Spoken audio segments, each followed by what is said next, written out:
Agencies Drinking Beer is brought to you by Proposify, software that helps agencies streamline their proposals in the cloud and get faster sign-off. Welcome to Agencies Drinking Beer, a podcast where we interview an agency owner, learn valuable lessons, and get a buzz on. On today's episode, we talk to Anthony and Jerome Ribot, who run a mobile design studio in Brighton, UK. They're going to talk to us about behavioral insight they apply to designing apps for retail clients.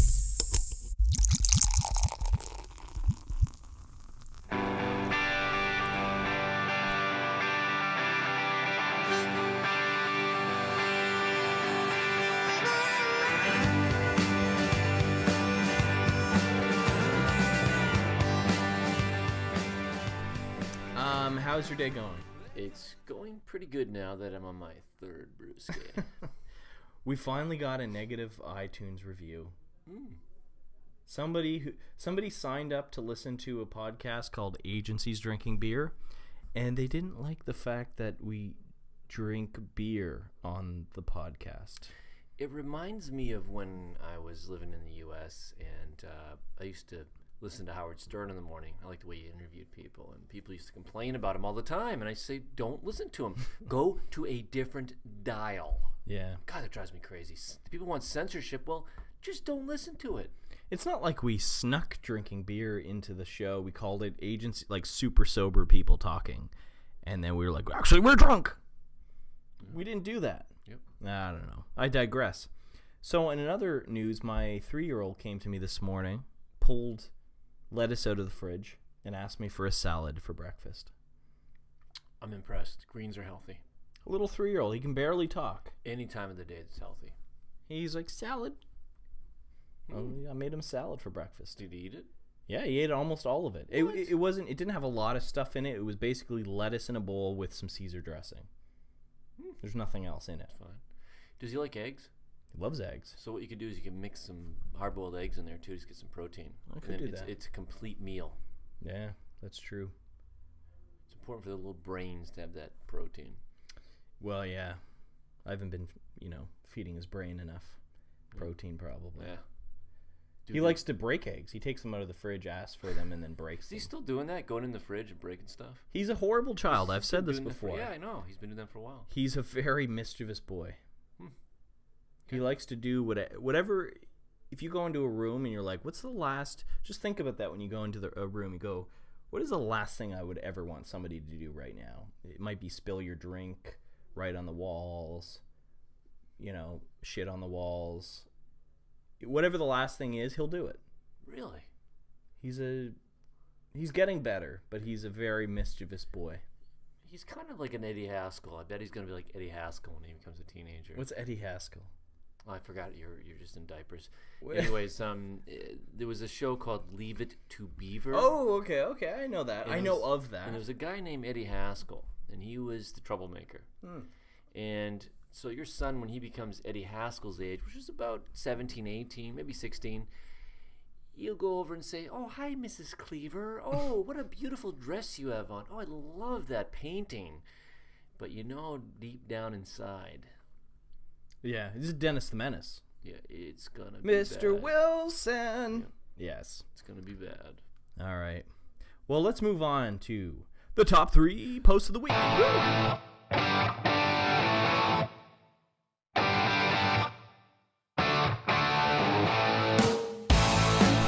All right, so the first post I'm going to talk about is when it comes time to burn that bridge.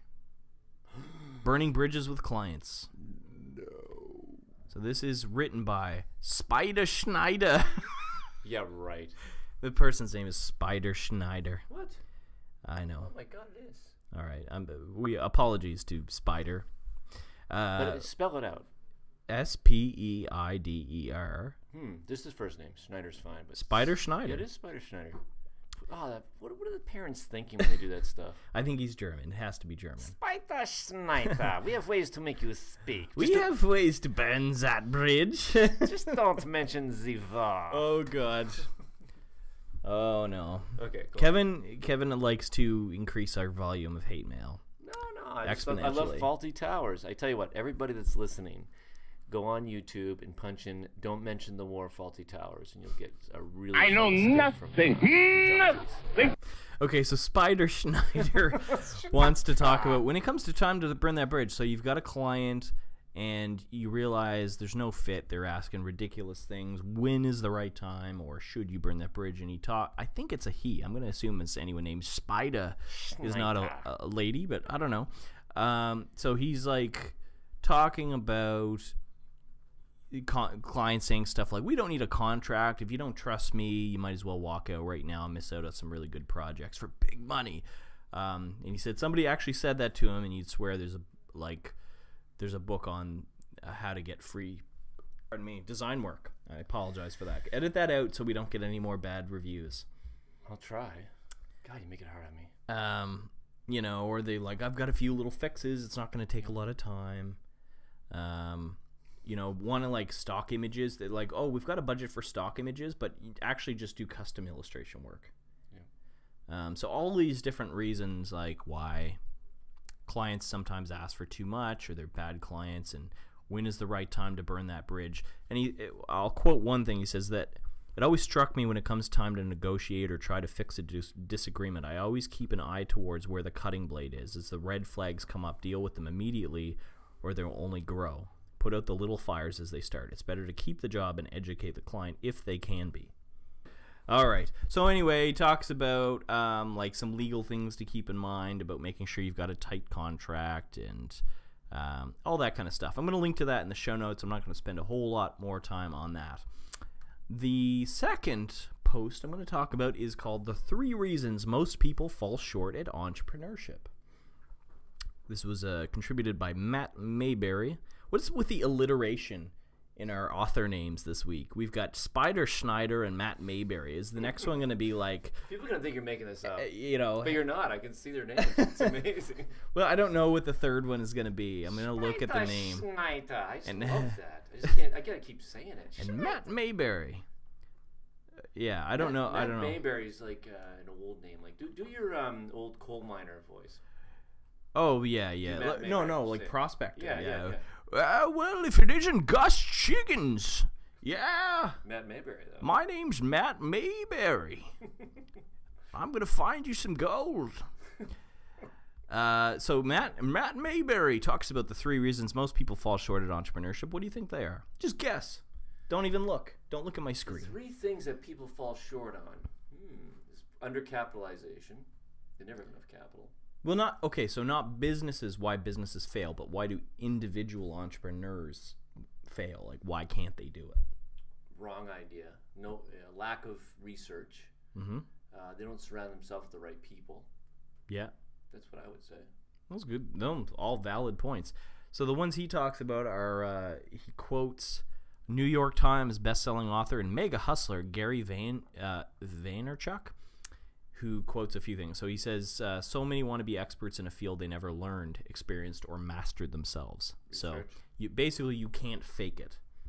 You can't we can't just decide, like, I want to get into the healthcare field if we don't know shit about all healthcare. It's true.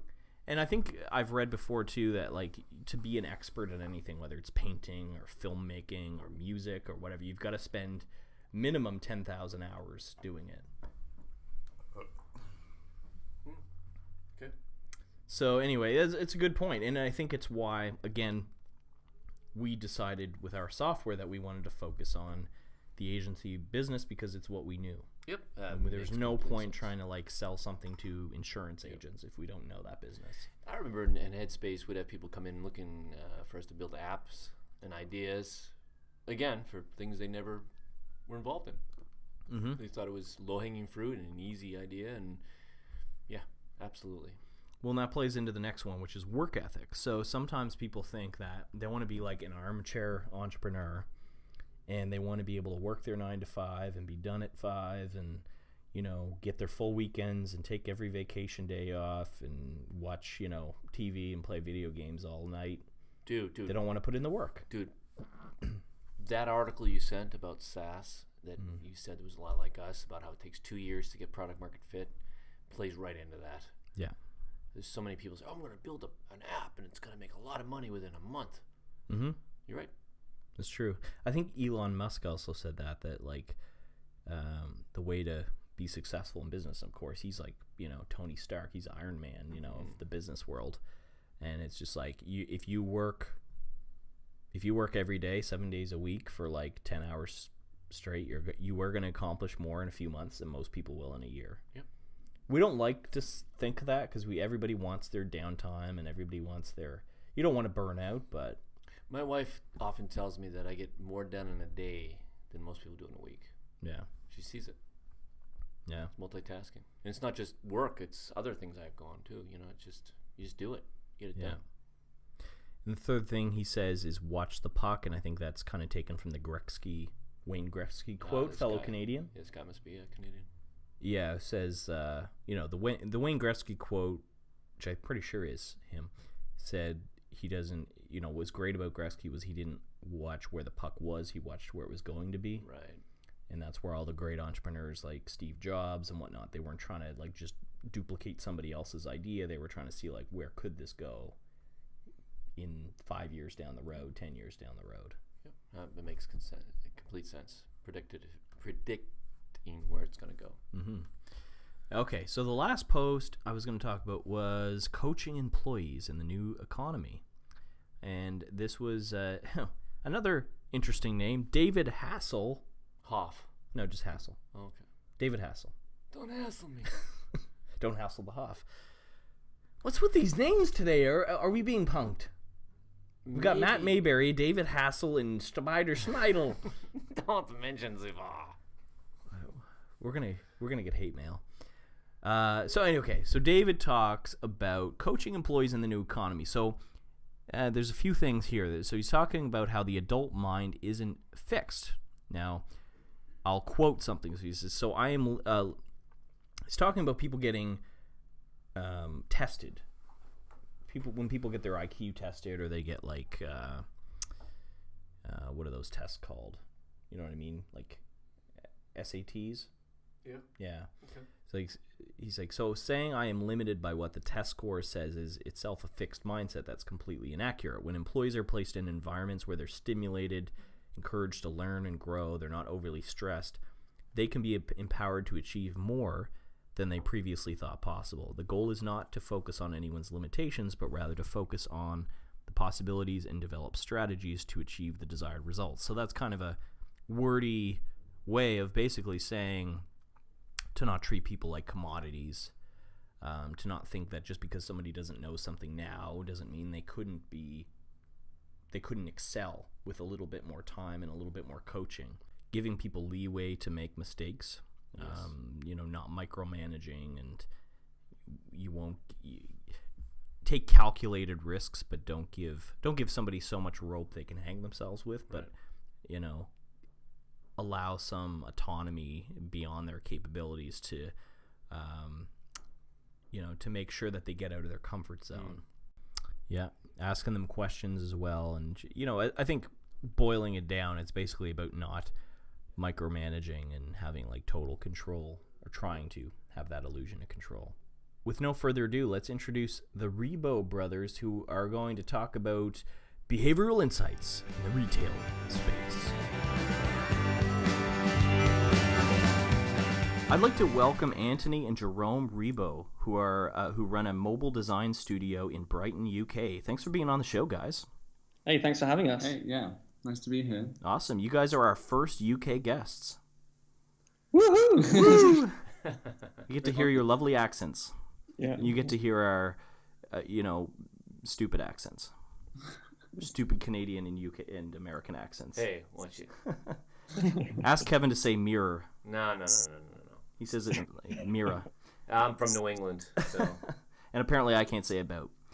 Tomato? Tomato, of course. Who would say tomato? That's not right. Potato?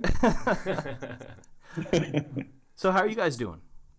We're very good. It's a Friday evening here in the UK in Brighton, and we're an agency actually not drinking beer tonight. No, that's not right. A bottle of French wine. Yeah. Oh, that's a little classier. Yeah. Well, it's very European of you. Thank you. Tell me a little bit about Ribot, your agency. So what do you guys do? Cool. So Repo is a relatively small company, 18 people, that's been run for about 8 years now. And we originally focused entirely on mobile and small screen experiences.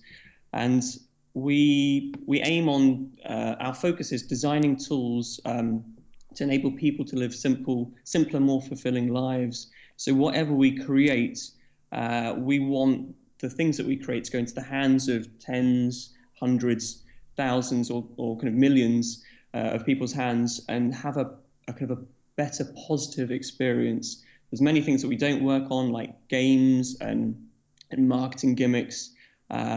We prefer to focus on these tools that people come back to time and time again.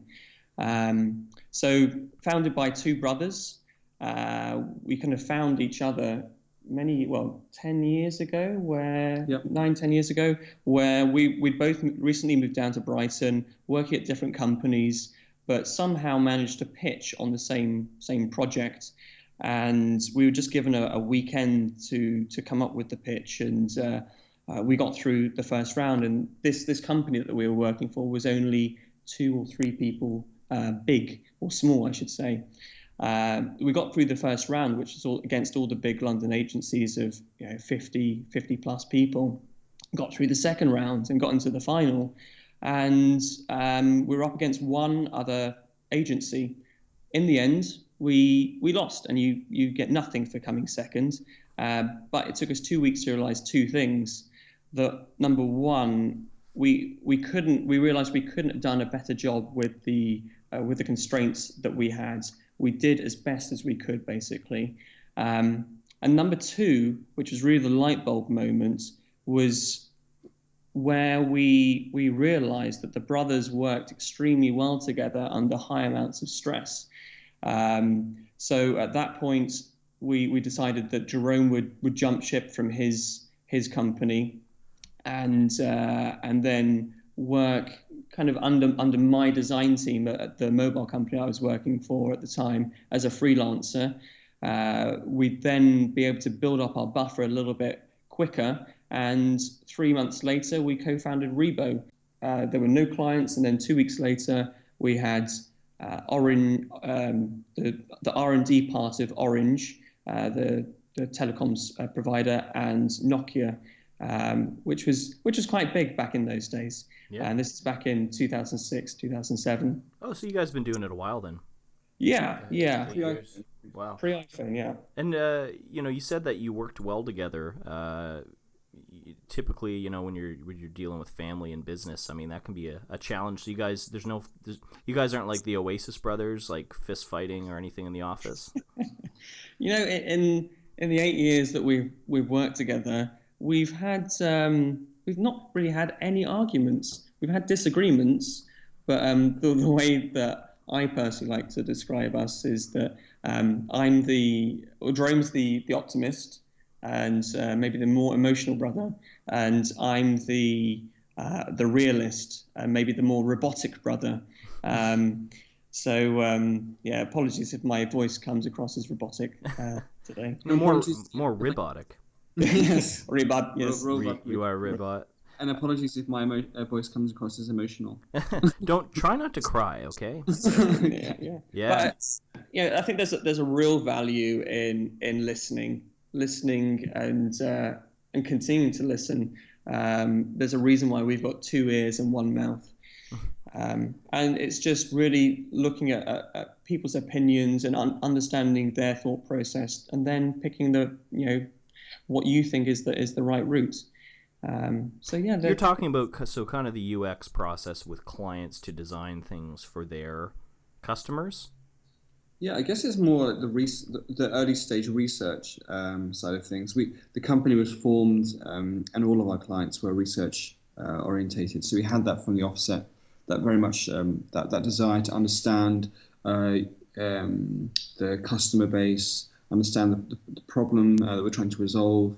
Yeah, and very much to be able to understand how can we test these potential solutions as quickly as possible.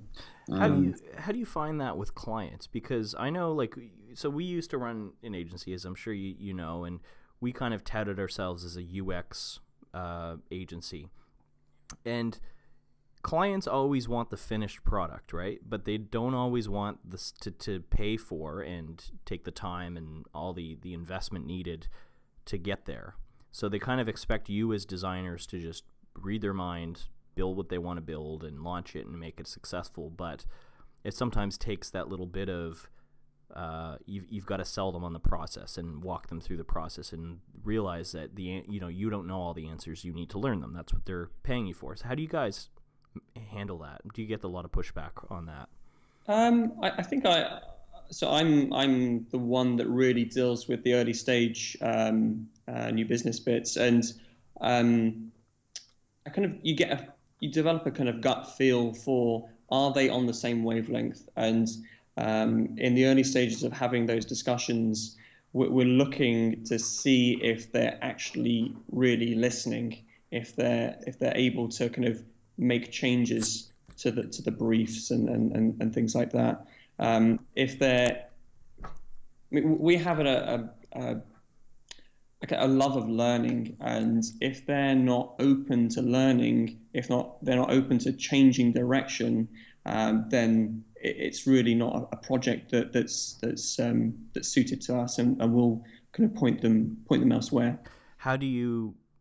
Sometimes you find that out late in the project after everyone's invested some time and energy and money into it. So what how do you kind of evaluate clients at the early stage to kind of determine, are they going to make a good client? Do they want to learn, or should we recommend they go elsewhere? That's a very good question. So our process is constantly changing, but at the moment and for the last, let's say 12 to 6 months, we always kick off a project with 2 key phases. The first is a process called discovery, and the second is a process called definition. And so there's a specific contract for just those 2 phases. In that, we don't really do any of the final build. Yes, there's prototyping and what have you, but we're in the discovery phase. We're asking all the big questions. We're making the questions that they come to us even bigger, and we're blowing things up. And then during definition, we're pulling it all back together. And we use that process as a way of really testing to see if there's a decent working relationship. And then we start the kind of the design and build if there is one, if there is a working relationship. That's a great way to do it. So you do almost the foot in the door method of sales, which is don't sell them on the big project right away. Sell them on the small project to kind of do that discovery phase. Everybody gets to know each other. You're not doing it for free, so you're not losing money. And and if they don't want to do discovery and definition, then that's a clear indication to us that maybe this isn't the right kind of client to work with. And on the flip side, if indeed the relationship doesn't work for either party, there's a nice clear contractual partition between those phases and the actual design and build phase. And they've got some great kind of outputs delivered by us to then maybe take to a different agency. We don't ever want to be a bottleneck. We want every project or product that we work on to be as successful as possible. We're not here on this planet for that long. We don't actually have too many projects to work on. Don't depress me now. It's Friday. We'll all be dead soon. But yeah, it's as other people have said on your podcast, it's actually good to be picky, and thankfully we're in that position as well as other people that you've spoken to. What is your ideal project? What do you like to work on the best, or think that's another really good question. I would actually say, Jerome, would you say easy fundraising or? I'm going to say easy fundraising. Yeah, I guess you could go back to three. I guess so. The core to everything that we do is that there's these 3 pillars. Both Jerome and I are what we call hybrids, or were hybrids once when we co-founded the company. We were designer stroke developer types and wannabe entrepreneurs. So the first pillar is the design aspect, and we have a very simple, elegant, functional, hopefully beautiful type of design aesthetic to what we create, and very functional. Then the second is technology, really. We have I'd say a love-hate relationship with technology, and to be honest, I actually couldn't care less about technology, but it's our role to understand what's out there, to stitch the right things together in the right way, because startups and companies may come to us and think they've got something new, but typically there's competitors already in the market. Actually, that's a great thing because it semi-validates the markets as well.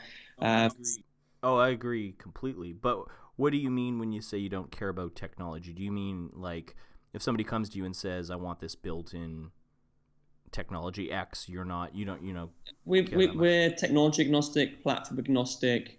In the end, we care about creating the best experience within the constraints. Just to add a caveat here, this is not to say that we have very low coding standards. We have incredibly high standards of coding. It's just that we just want to use the best tool for that particular job. To solve that particular problem. Right, and I guess we are coherent with Java and Objective-C and web technologies, but I guess we're not particularly preferential towards any one of those technologies. But if a client comes to you and they want a BlackBerry app, yeah, I guess that'd be that is a very interesting question. And in all my years in mobile, and I've been in mobile for I think 11 years now, and in the kind of just the tech and design industry for 16, 17, I have thankfully never worked on a BlackBerry app, and never will. I mean, going back to your question around an ideal project, I guess our strapline is to enable people to live simpler, more fulfilling lives, and I guess there are a few different ways we can do that. I wonder if it's worth mentioning easy fundraising. Yeah. I mean, so this ideal project called Easy Fundraising, it's one of these things, one of these amazing business models that everyone seems to win on. So, and it's tackling when the everyday person makes a transaction online. So this little system makes use of the affiliate marketing model, and essentially just gets people to click a little link before they make the transaction that they would otherwise already make online. So in the process, there's a transaction made for the retailer, so retailer's happy. The majority of the affiliate fee is donated to charity. So charity is happy. And the charity is chosen by the user. Yeah. And then there's the user who actually there's that massive feel-good factor that actually they've generated. It could be £5 or $10. It's actually only available in the UK at the moment. Apologies to all US listeners. And it's the whole system is run by a for-profit charity, so they take a small cut of the affiliate fee, and everyone seems to win. It's it's amazing. So this is an iPhone and iPad app that we launched in November last year. They'd had a web-based system for quite a number of years, but I think it's really surprised them as to how the numbers of people have grown and the number of transactions that have occurred on this system since launch. I think there's maybe between £2.5 to £3 million of transactions on the system. It's generated £60,000 for charity, and it's all about repeat usage. Really, it's this thing that has become kind of a digital behaviour. A habit. And so I think the best type of project that we can work on is where we can essentially invoke a behavioral change within the user base to make them perform a new regular habit on a repeat basis. Something I want to touch on that you said a few minutes ago that I thought was brilliant, and that was the fact that so often with almost the unfortunate thing about being a designer at an agency is the fact that you only get to work generally on the first iteration, and the first iteration is the worst. It's when you don't, you might have done your upfront research and you launch kind of like a minimum viable product, but you don't get to work on it for another year or two to really solve the problem. And what you talked about was how you've changed your process now to, you don't just build it, launch it, forget it, move on to the next client. You actually help the client iterate over time. Yeah, and we help them learn as much as possible, as quickly as possible. How do you convince clients to do that? Because so many clients think of an app or a website as a one-off. I'm going to hire this team, they're going to build my product, we're going to launch it, and then I don't have to pay them anymore. How do you convince them to keep you on and see the value in that? It's a good question. Jerome, do you want to try and answer that? Well, I think just think about easy fundraising. I guess we start. They are very much data driven. They track and record all kinds of insights, and they're very aware of the value of making decisions based on feedback from the website and from the apps. And so I guess they already understand how to make quick improvements and see the results of those changes as a part of their process. And that's what we do. And that's how we're set up. So they already understand the value of that. So it kind of depends who you're looking to pitch to. But I guess the first and foremost with them, it was about developing a relationship where they could see that we're actually good at what we do, that we're able to deliver on time. Yeah. You always have to prove yourself first, I think. Right. Now, yeah, exactly. And that we were both thinking from the same page in terms of making insightful decisions based on insight rather than just on guessing or opinion. Yeah. So so that company is already set up to work in that way, which makes it easy. What else is there anything we can mention? No, we can't mention them. No. Not yet. No. Well, I look at your client list and you've got Microsoft, Google, Disney, Skype, Nokia, Samsung, very, very big names that, anybody would recognize. How did you get those clients? Well, it goes back to we somehow seem to perform a magical dance. In all seriousness, I think having a clear vision of what you love doing, it really, really helps. And I think when we go up to present to these various clients, I think the passion really comes through. We already know that these are tools that actually can be in potentially the hands of tens of millions of people, and that is exactly what we want to focus on. And so like with Tesco, this was work that we started that relationship about 4.5 years ago. We were 3.5 people at the time. And again, I think Tesco is the world's third largest online retailer. So third is the world's largest grocer in the world, online grocer. Okay, so and so they interviewed, or they asked a number of agencies to pitch, again, big London agencies, and then a number of people just mentioned, you should talk to the Rebos. And I think it was mentioned 3 or 4 times, and at the end I thought, right, okay, we've done all the agencies, but let's just talk to the Rebos. And so we came in, we pitched a vision of how simple we thought grocery shopping could be on your small screen device. And the people within Tesco, that particular team, were on exactly the same wavelength. They had a very different set of expertise, but they understood where we were coming from, and so that's why they picked a 3.5-person company, and that's what then turned into a 9-month experiment, which started with research, and then feeding into design and build of the iOS app, and launching the app on my 30th birthday. It took them 1 week to make their money back on the whole project. Wow. And so for them, it was this big, really reality check that, wow, this mobile thing, it's real. You should have doubled your price, I guess.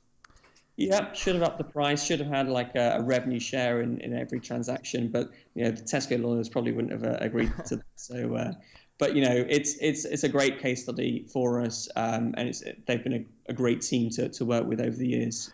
So for you, getting into a big company, getting a big client on your roster is a matter of, do great work that you believe in,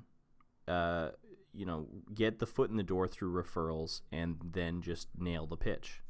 Yeah, I mean, I think behind the scenes, I'd personally been networking heavily for the previous 10 years. I was known in London at nearly being every single event, especially kind of within the early stages of mobile. I was just, in my early years, I think I guess we describe ourselves as sponges. You're just eager to learn so much, and it's still the same, but we're just learning different things now. We're not able to go to as many events because it's actually quite tough trying to just run even a smaller company as 18 people. You can't be everywhere as you previously were. And so I think that had a large effect on our ability to kind of get into those situations. I also believe that you kind of do make your own luck, and you have to have a philosophy of planting seeds every single day, staying positive, staying proactive, being constructive, and you never know when those seeds are going to germinate, but when they do, they'll be like, it was worth it. But even when they germinate, you need to kind of keep planting. You need to keep at it, really. You never stay still, really. And that's one of the things you don't realize when you're starting off a company, that it does take over your life. And you never really turn off. Although I do have a trick. I mean, personally, I've burnt out twice in my 16-year career, but I have a little trick of taking a holiday every 3 months, and that may sound, wow, he's a lazy one. But what I'm saying, how dare you? Yeah, how dare I? But what I'm actually saying is actually just take a minimum a long weekend, and be offline. We're so connected. I can only speak from personal experience, though. We're so connected, and just going into those modes where you do go offline, and the best ones are the 2-week holidays, where by the 8th or 9th day, you're like, wow, okay, this is what it feels like. What do I do anymore? I forget. Yeah, well, yeah, great. I mean, and then you come back and you feel, wow, powered up like Mario, Super Mario, I guess. You've just eaten mushrooms, magical. Too many festivals. Yeah, I mean that's without that you need to have these little milestones. You need to have these little bits of time off. You need to be able to reflect, because you're making so many decisions, and there are so many every day there are so many things happening. You don't really fully appreciate what's going on around you, and that the weekend is sometimes not a long enough time to actively reflect upon changes that are happening on a wider scale. So most business owners are still working on the weekend. That's the thing, right? Like we're all type A sociopaths, I like to call us, and you don't want to take your finger off the pulse of what's happening in your business. No, it's true. I mean, I think we've learned the hard way that we have some rules within the company that no one ever really works weekends or evenings. There's no overtime at all, because I think we've got so we've got 4 values within the company: people, passion, fun, and innovation. The people one is the most important. You need to have a life balance, and personally, I've learned the hard way about that, and it's just life isn't that long. But Keep saying that. Stop it. We're all gonna live to 100. I'll explain it in a slightly different way. I think that the reason for not working long hours and weekends, at least for the other employees in the company, is because I think we believe in a sense of quality, consistent quality in our output. And I think that if there's an expectation that we are to be working at all hours of the day, at all days of the week, then there is a chance that those standards will drop. And whatever benefit that those longer working hours bring us in the short term, in the medium term, they'll probably come back and hit us in the face. Yeah. And so we've seen that a few times when people have chosen to work longer hours, and for some reason we said yes, very rarely, and it just hasn't been beneficial to anyone. Yeah. And it's just not worth it. You guys should go in and do a clinic for healthcare workers, because you talk about not doing great work with going overtime. I mean, my wife's a nurse. She'll do a 12-hour shift overnight. Then they'll ask her to stay another 11 hours or 12 hours. Just crazy. Well, thankfully, she only has to worry about not killing people. She doesn't have websites and apps to deal with. That's way more important than lives. No, you're right. You're right. Yeah, and those kind of people are amazing. I don't know how they do it. I don't either. There was I just read just earlier today. I was reading a post around digital connectedness and what happened in Germany. There's a Daimler, a car company, who when an employee goes on holiday, there's an auto responder email that gets sent out to people who email this person, and the email says, "I'm away on holiday. I won't not be back for 2 weeks. This email has been deleted. Please send it again when I get back." Which is quite interesting. It's quite interesting. I mean, it's quite bolshy. It's quite different, quite direct. But it suggests that when I'm away on holiday, I'm away. And so when I come back from holiday, there is not this backlog of emails in my inbox that is going to stress me out and worry me when I'm on holiday. I've read about something that's somewhat similar in a sense, where I can't remember the name of the app. I'll have to dig it out, but basically, when you sometimes you respond to an email on the weekend, and this app will regulate it so that it actually doesn't send it to the client until Monday during working hours, just so they don't think that if they send you an email, you're going to respond right away. I thought that was kind of cool. It's all these little interactions, and it's. I mean that kind of corresponds to the third pillar. So that there were 3 pillars. First was design, second was technology. The third that we didn't quite get to was something that we call behavioral insight, or trying to understand the human mind, really.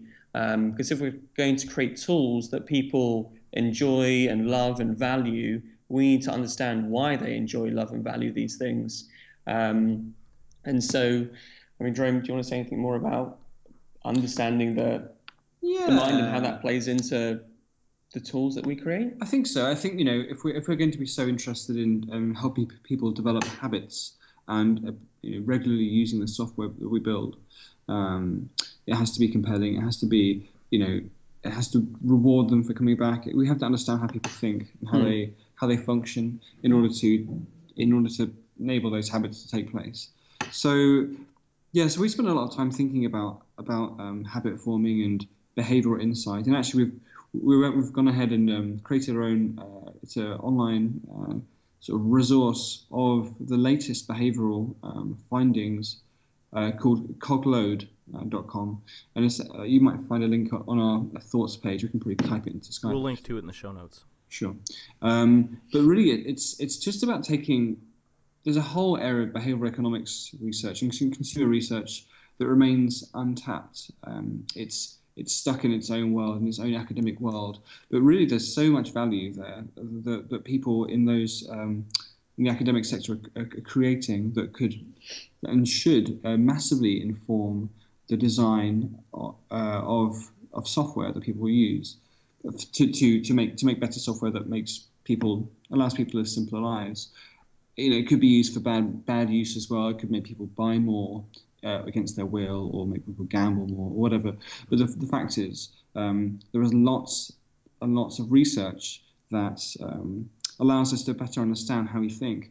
And the Cogload aims to take that research and bring it out from these academic depths where it's very difficult to understand. The vernacular is very, very challenging, and it's quite heavy. And we just raise it out of that, and we just talk about it in simple English and tell you how it actually, what it means for you as a business, and how you can use this research to build a better product. I mean, one of my favorite ones is the goal gradient effect, which is based on a US study. A US study at a car wash where they trialed two different types of loyalty card, one which had 8 stamps, and one which had 10 stamps but 2 pre-filled. Now, which card was the one that performed the best? The 2 pre-filled, right? Exactly. Even though the customer still needs to get the card stamped 8 times, the one pre-filled performs by far much better.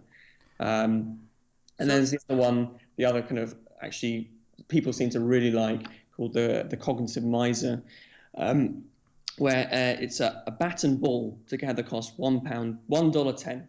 The bat costs $1 more than the ball. How much does the ball cost? I don't know. Have a guess. You want to, Kevin? No. Come on. None of us want to sound stupid. It costs $1. Nope. Should we reveal the answer? So the typical answer is that the ball would cost 10 cents.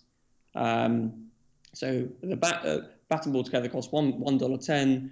The ball costs $1 more than the bat costs $1 more than the ball. How much does the ball cost? And in your brain, you think, okay, 10 cents. But actually, the answer is not that. It's 5. We're not going to tell you why, but there's a little description on the Cogload page.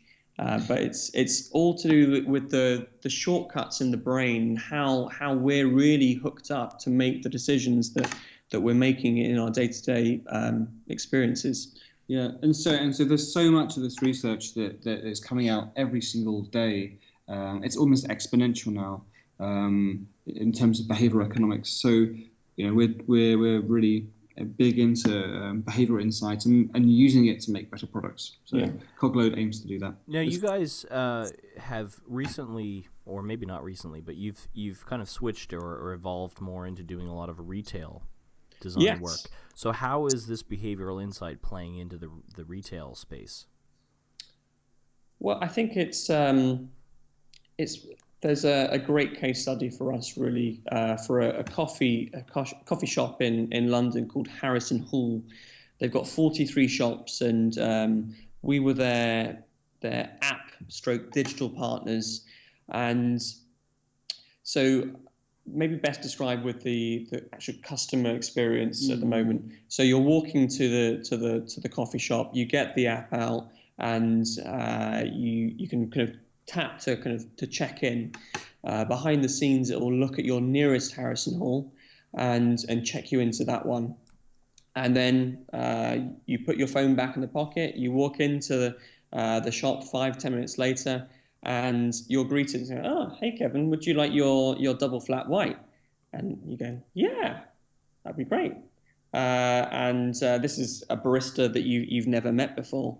And then he or she will ask you, "Would you like to pay with the app?" And you go, "Yeah, why not?" And then that is the payment experience. It's an order and payment experience. Yeah, order and payment experience. It's always a better experience if she's really hot too.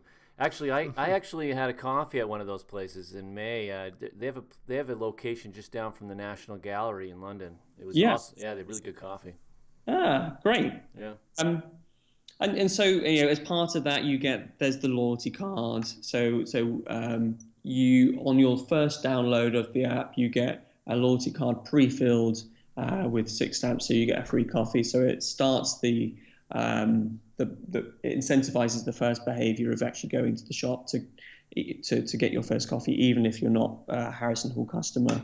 There is a top-up mechanic similar to the Starbucks app actually, and there's a whole thing around defaults, and we generally the research suggests that we don't generally change default options that are given to us.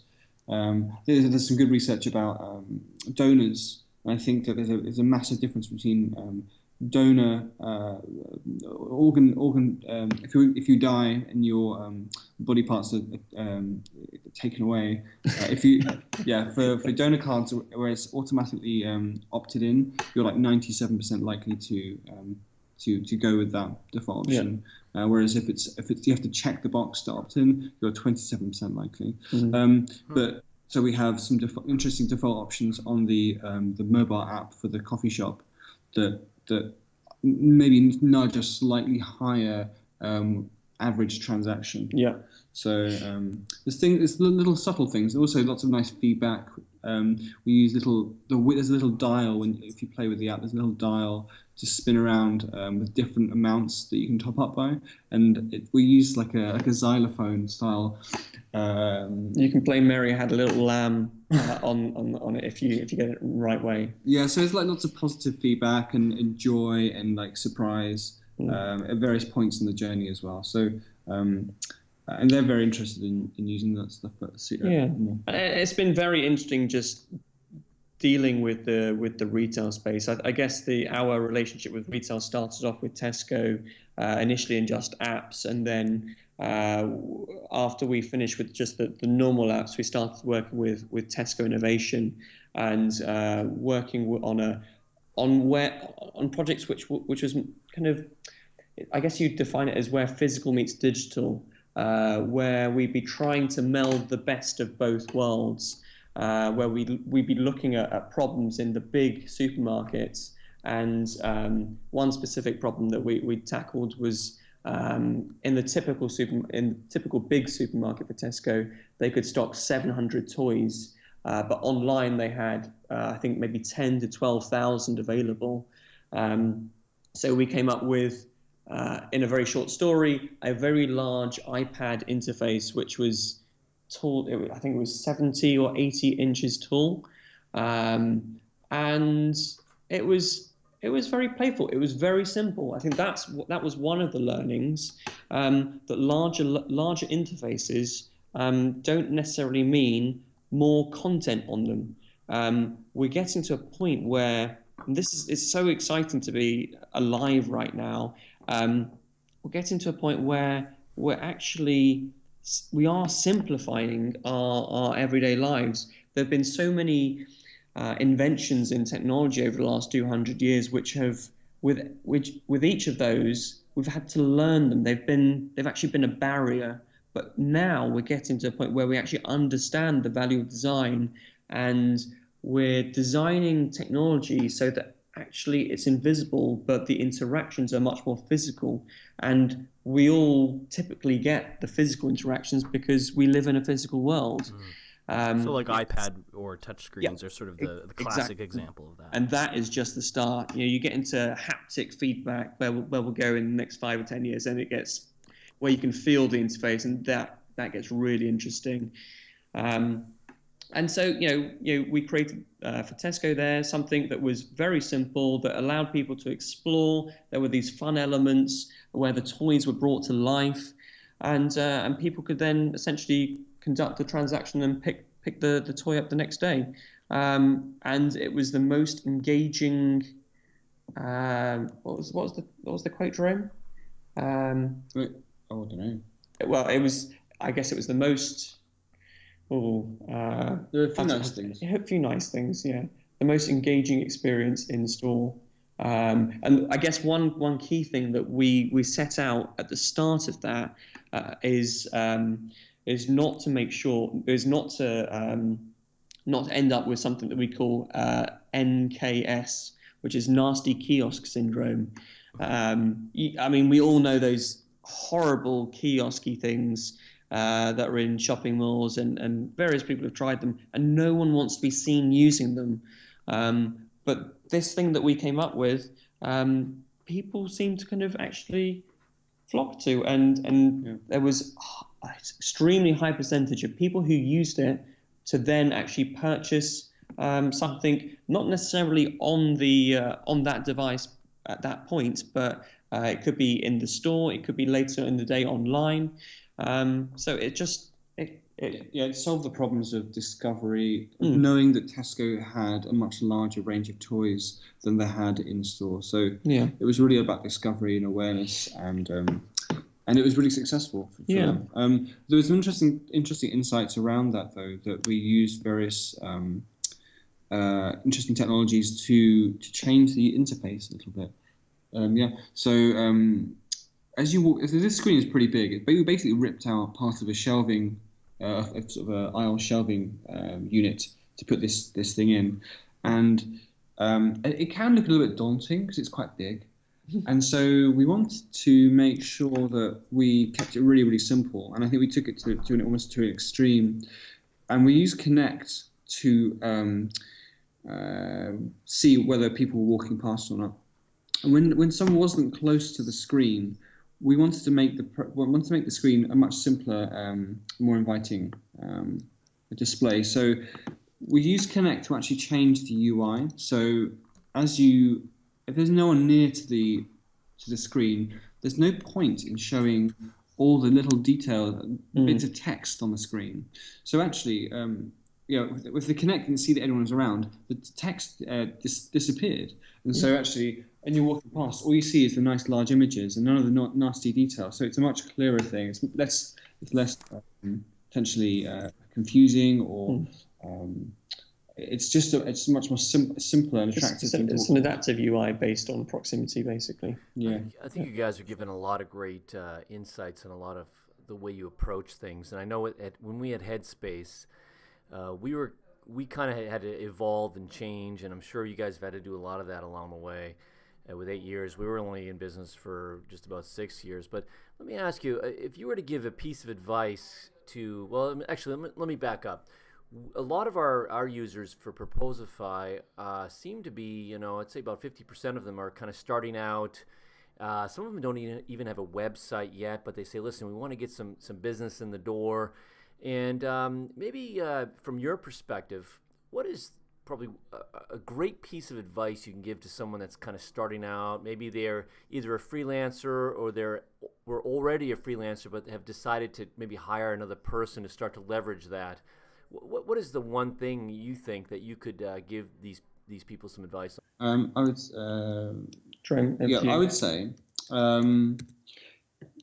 So Anthony agrees with this because he's nodding. Get a mentor. I think that we've learnt a lot over the last 8 years or 9 years, whatever we've been doing this. 8 years. I forget. See, my mind is gone. Too much wine. And we realised we were half decent designer stroke developer types and wannabe entrepreneurs, but we'd never run a company before. And I think the one aspect that has helped us immensely over the years is having a mentor. It took us we wanted one from the start, but it took us three and a half years to find one. And the type of mentor as well. They're not in it for the money, but you should pay them, but you're also looking for someone quite different to yourself. So this particular mentor had actually successfully exited a business. He turned it from a more agency model into a product company and sold it for a nice sum, and had a lot of sales and commercial experience. And that's an area that we were very kind of lean on. Yeah, I think that looking at the information that's out there, freely available, there seems to be a lot available for freelancers, but very, very much less available for people who are starting their own agencies. And I guess having a mentor to some extent fills the gap, especially if that person has been through the process of starting their own agency. Our time's up, but I really want to thank you guys for being on the show. Well, thank you for having us. Yeah, it's been a nice pleasure. Our wine is now drunk, so we're going to go and find some more wine. Yeah, and good luck to you guys as well. I mean, the product looks like it's iterating on a weekly basis. I know we're providing little bits of feedback here and there, requesting pipe drive hookups and then coming on Monday.